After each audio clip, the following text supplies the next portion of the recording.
Patuloy pa rin ang manhunt operations ng law enforcement agencies para mahuli ang religious leader na si Pastor Quiboloy. Kaugnay niyan, kinumpirma ng National Bureau of Investigation na pinoproseso na ang pagkansila sa pasaporte ni Quiboloy. Si Jason Amisola sa detalye.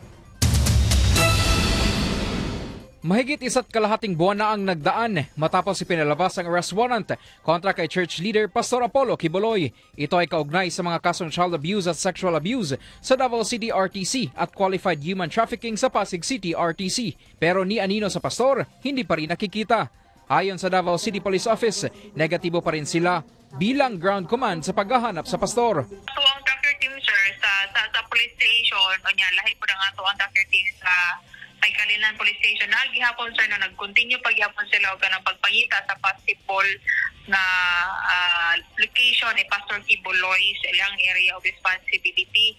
And then so far sir, as of today, wala gihapon tayo nakuha yun sir no nga concrete information na asa yun si Pastor Quiboloy karong panahon na. Nilinaw rin ng kapulisan na hindi lang sila ang law enforcement agency ang naghahanap sa televangelist na si Quiboloy. Mahigpit rin nilang itinanggi ang kumakalat na impormasyon sa social media na may naglanding na chopper daw sa loob ng isang pinagmamay-arian na eskwelahan ng pastor.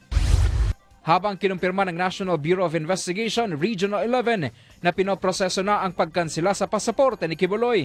Sa kanyang pinadala na mensahe, sinabi nito na ang desisyon ay nasa Department of Foreign Affairs pa. Dagdag nila na nakapokus lang sila sa manhunt at pag-aresto kay Pastor Quiboloy na kung saan ay patuloy ang kanilang inilulunsad na operasyon. Una nang nanawagan si Senator Riza Hontiveros sa otoridad na kanselahin ang passport sa religious leader para ito ay hindi makalabas ng bansa at dapat na harapin ang mga akusasyon kontra sa kanya. Mula rito sa Davao City, Jason Amisola para sa Pambansang TV sa Bagong Pilipinas.